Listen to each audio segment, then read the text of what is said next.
Class 12th physics. ठीक है, देखिए इसके पहले हम लोग पढ़े थे force between two parallel current carrying conductor, जिसका वैल्यू हम लोग ज्ञात किए हैं, और nature of the force between two conductors parallel conductors is attractive, जो हमने बता दिया है। अब लेकिन वह जो केस था वह सेम डायरेक्शन में करंट फ्लो करने के लिए, अगर करंट अपोजिट डायरेक्शन में फ्लो करे दो पैरेलल प्लेट कंडक्टर में, तब फोर्सेस का वैल्यू क्या होगा और नेचर ऑफ द फोर्स क्या होगा। देखिए फोर्सेस का वैल्यू सेम होगा, लेकिन nature of the force change कर जाएगा, वह रिपल्सिव हो जाएगा। अर्थात force between two parallel conductors carrying current in opposite direction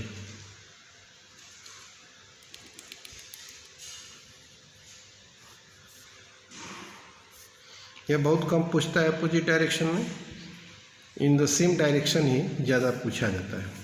देखिए मान लीजिए यह दो कंडक्टर्स हैं 1 और 2, और कंडक्टर 1 में I1 करंट फ्लो कर रहा है, कंडक्टर 2 में I2 करंट फ्लो कर रहा है। दोनों के बीच का डिस्टेंस जैसे उसमें माने थे d, वैसे ही इसमें भी मान लेते हैं d। ठीक है, तो दोनों डायरेक्शन, इसके कारण आप जानते हैं मैग्नेटिक फील्ड जो होगा वह B1 inwards perpendicular the plane of the paper, और इसके कारण भी जो होगा वह क्या होगा, इनवर्ड्स ही होगा, क्योंकि direction of the current change है, वह भी इनवर्ड्स ही होगा। ठीक है, अब एक बात ध्यान रखना है कि magnitude of the force same हो जाएगा, अर्थात उतना ही फोर्स होगा दोनों के कारण। F बराबर आपको डायरेक्ट लिखना है μ1/4 पाई और 2I1 I2/d। फोर्स इतना ही होगा। अगर अपोजिट डायरेक्शन में भी हो करंट फ्लो टू कंडक्टर के बीच, तो फोर्स का वैल्यू इतना ही होगा, लेकिन नेचर ऑफ द फोर्स जो होगा वह रिपल्सिव हो जाएगा। यहाँ लिखेंगे nature of force, in this case क्या हो जाएगा, वह रिपल्सिव हो जाएगा, अर्थात एक दूसरे को रिपेल करेगा। ऐसे देखिए F2 हो जाएगा और यह फोर्स क्या हो जाएगा, F4 हो जाएगा, एक दूसरे को रिपेल करेगा, अर्थात रिपल्सिव नेचर हो जाएगा। इसमें एक नंबर का चीज यह भी पूछता है कभी कभी आधा नंबर का, कि definition of ampere, definition of ampere from force experienced by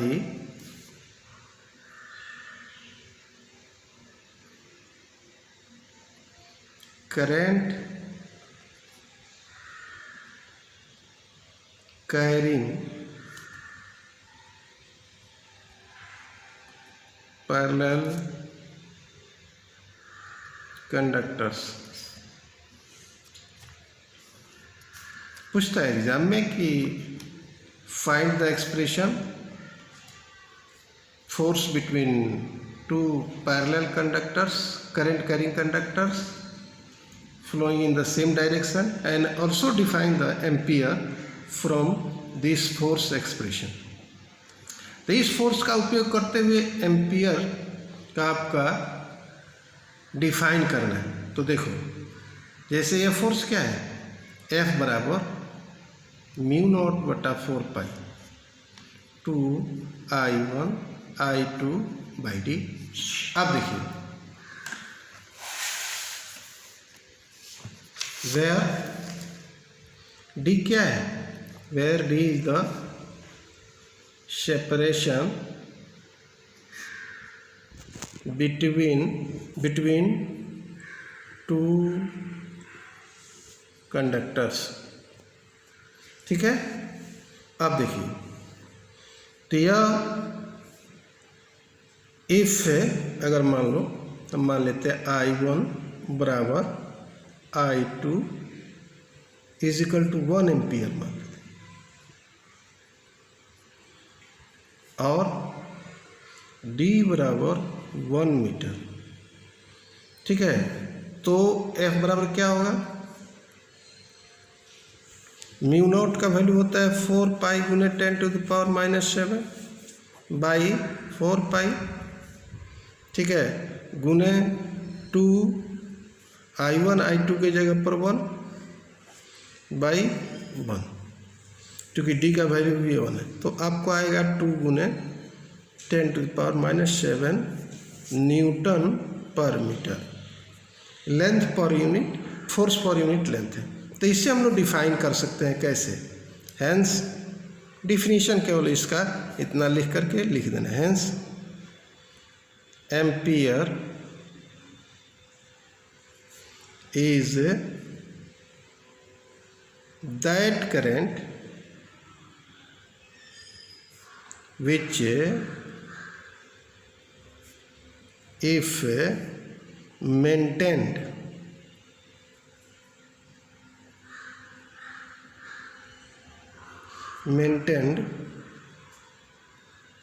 into infinitely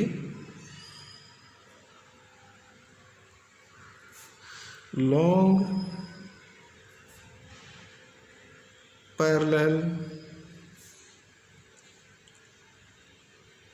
conductors of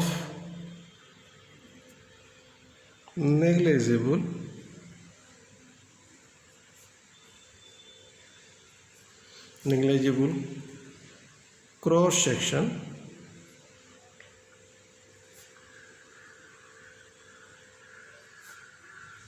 area separated by 1 meter in vacuum causes a force of 2 गुने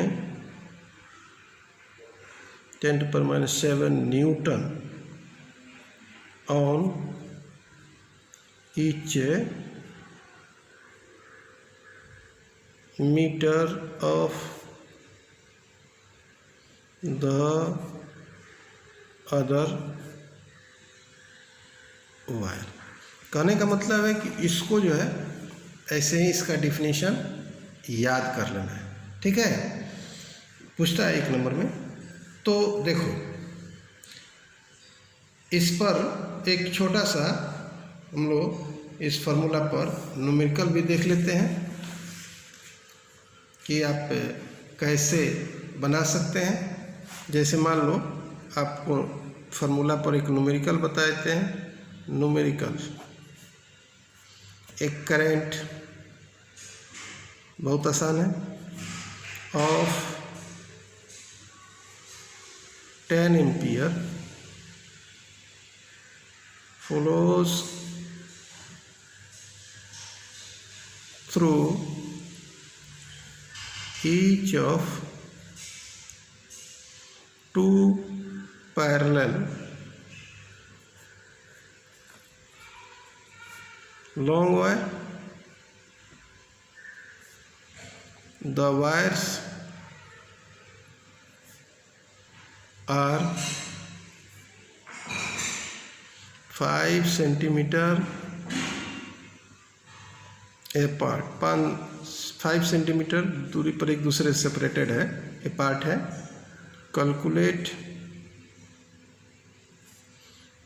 द फोर्स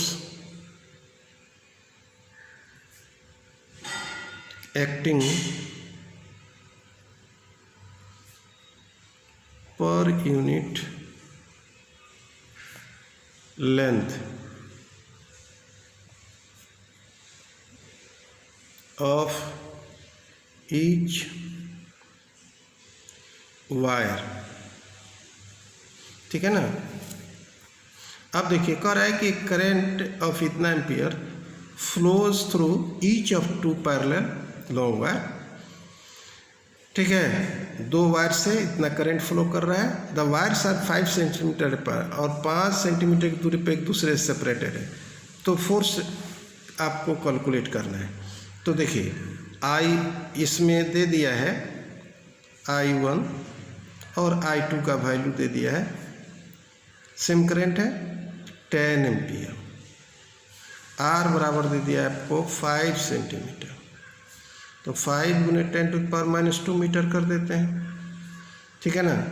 और μ0 बटा 4π का वैल्यू हो जाएगा 10⁻⁷ टेस्ला मीटर पर एम्पियर.